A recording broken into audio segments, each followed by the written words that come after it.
Hello बच्चों, JEE advance 1988 का question है। क्वेश्चन क्या है उसको पढ़ लेते हैं। A cylinder of radius capital R made of a material of thermal conductivity K1। एक सिलेंडर है, उसका रेडियस r है, उसकी थर्मल कंडक्टिविटी K1 है।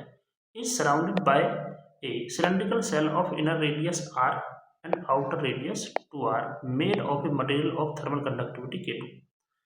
एक और सिलेंडर है, उसका जो इनर रेडियस है वो r है और आउटर रेडियस है 2r। उसकी थर्मल कंडक्टिविटी क्या है K2। The two ends of the combined system are maintained at two different temperature। Different temperature maintain कर रहे हैं, मतलब ये T1 है और इधर T2 है। मैं यहाँ पे डायग्राम ही बनाया हुआ है। एक अंदर वाला जो पार्ट है, ग्रीन वाला पार्ट, इसका रेडियस का क्या है कैपिटल R और इसका जो थर्मल कंडक्टिविटी क्या है K1। लेकिन इसके जो ऊपर वाला जो है, जो होलो सिलेंडर है, उसका जो इनर रेडियस है वो है r और आउटर रेडियस क्या है वो 2r। इसकी थर्मल कंडक्टिविटी है 2k और दोनों एंड जो है वो डिफरेंट टेम्परेचर पे लगाए गए हैं। There is no loss of heat across the cylindrical surface and the system is in steady state. Heat जो है वो अलोंग द एक्सिस फ्लो कर रही है, अलोंग द एक्सिस इस तरीके से यहाँ पर फ्लो कर रही है। Okay, the effective thermal conductivity of system is, effective thermal conductivity इसमें कैलकुलेट करना है। अब किस तरीके से कैलकुलेट करेंगे?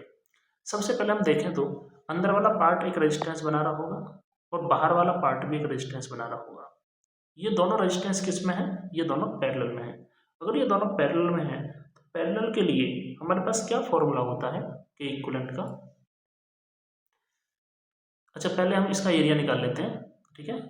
तो जैसे फॉर्मूला होता है K1A1 plus K2A2 upon A1 plus A2।